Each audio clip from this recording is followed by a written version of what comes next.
इमरान खान से हुई है एक ऐसी मुलाकात जिसके बारे में मीडिया के ऊपर ख़बर नहीं है, और वो मुलाकात उनके अपने बहुत ही करीबी लॉयर की हुई है, सलमान सफदर की। सबसे तगड़े लॉयर हैं उनके।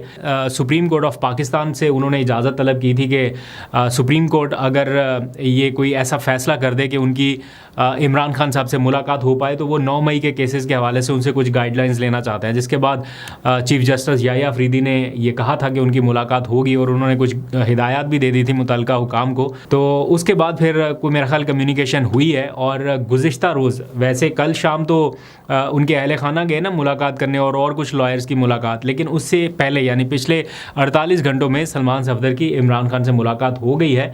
और इस मुलाकात की तस्दीक अलीमा खान की जानिब से की गई है, और उन्होंने बताया कि सलमान सफदर को 35-40 मिनट तक उनसे मिले हैं, और जो फैमिली तक पैगाम पहुंचाया जाना था वो उन्होंने पैगाम दे दिया है। अलीमा खान तक वो मैसेज पहुंच चुका है। तो ऐसा नहीं है कि इमरान खान साहब का कोई भी मैसेज उनकी फैमिली तक नहीं पहुँच रहा, उनके लॉयर के थ्रू ये कुछ ना कुछ चीज़ें जो है वो कम्युनिकेट हो चुकी हैं, जो कि कहीं ना कहीं इत्मीनान का बाइस है उनकी फैमिली के लिए भी। बहरहाल अलीमा खान तो ये चाहती हैं कि वो ख़ुद भी जाके मुलाकात करें। आप एक सिचुएशन ज़रा एनालाइज़ करें कि अलीमा खान ख़ुद मुलाकात के लिए नहीं जा पा रही, जो लॉयर्स के नाम दिए जा रहे हैं वो नहीं जा पा रहे, लेकिन फैसल चौधरी साहब, फैसल चौधरी एडवोकेट हैं, वो अडयाला जेल तक पहुंचने में कामयाब रहे। मतलब उनके लॉयर्स हर तरह से उन्होंने कोशिश कर ली, इधर रुकावट उधर रुकावट, आगे पुलिस पीछे कंटेनर, ये रास्ते बंद, सारा कुछ है। तो मैं देख रहा था हमारे ARY न्यूज़ के जर्नलिस्ट है बाबर मलिक, उन्होंने फैसल चौधरी साहब से पूछा कि आपके पास कौन सी सुलेमानी टोपी है कि आप यहाँ पर पहुँच गए। फैसल चौधरी साहब हमारे भी बड़े अच्छे दोस्त हैं, बड़े अच्छे आदमी हैं, मजाकिया आदमी हैं, लेकिन उनका इस तरह से पहुंच जाना, और उन्होंने फिर रीज़न देखे कितनी मज़े की निकाली। उन्होंने कहा मैं तो यहाँ पे किसी शादी में आया हूँ, आगे जाना है मैंने शादी में, इसलिए मैं यहाँ पे पहुँच गया। लेकिन वो शादी पे पता नहीं गए नहीं गए, लेकिन अडयाला जेल के अंदर ज़रूर चले गए और उनकी मुलाकात हो गई इमरान खान से।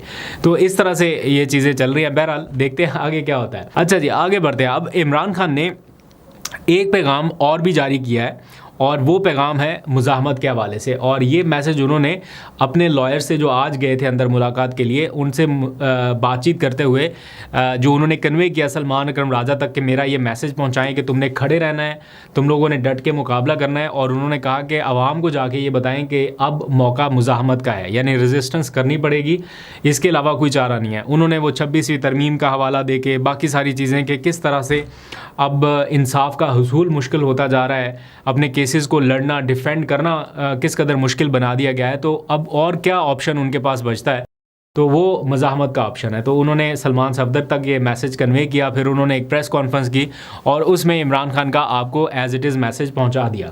अब सवाल ये है कि ये मुज़ाहमत होनी कैसे है, करनी किसने है, एग्जीक्यूशन कैसे होनी है, पार्टी ने क्या करना है।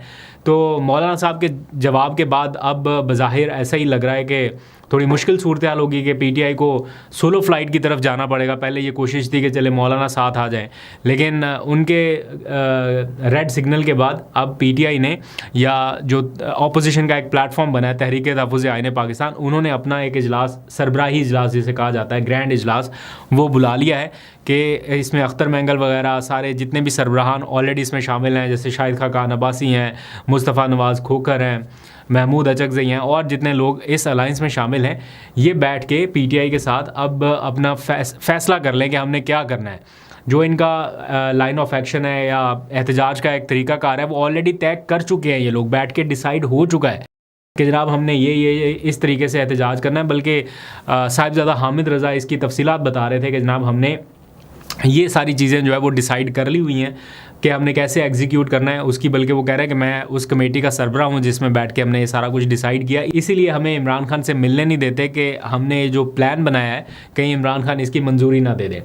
तो ये सारी चीज़ें हो रही हैं। बहरहाल इसमें एडिशन ये है कि असद कैसर साहब जो हैं वो अब वतन वापस पहुँच चुके हैं। हामिद रज़ा साहब ने उसकी तस्दीक की कि वो अपनी बेटी के इलाज की गर्ज से गए थे बैरून मुल्क, और अब वो वापस आ चुके हैं। तो उनकी भी मौलाना से मुलाकात हो जाएगी, और जो भी ऑफिशियल कॉरेस्पॉन्डेंस है दोनों जमातों के दरमियान वो हो जाएगी। पता चल जाएगा कि मौलाना क्या कह रहे हैं और क्या वो करना चाहते हैं।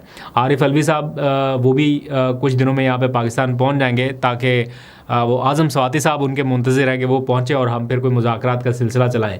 तो ये सारी इस वक्त की अपडेट है। फिर पूरे पाकिस्तान में इवेंट्स करने का फ़ैसला किया गया है कि ये मोमेंटम जो इस टाइम बना है ये बरकरार रहे। और अब 25 अप्रैल में दिन कम ही रह गए हैं, एक ही दिन है, 24 का कल का, और फिर अगले दिन यौम तासीस है, यानी जिस दिन PTI बनी थी। तो अब 29वां यौम तासीस है और एक ऐसे मौके पे आ रहा है जब PTI इंसाफ की सबसे बड़ी वो क्या कहते हैं दाई है या सबसे ज़्यादा वोकल है इस मामले में कि हमें इंसाफ मिलना चाहिए। इंसाफ के नाम पर बनने वाली जमात जो है वो इंसाफ की मतलाशी दिखाई दे रही है। तो ये बड़ा अहम मौका है उनके लिए कि वो अपने यौम तासीस पर इस किस्म के मैसेजेस जो है वो कन्वे कर सकें।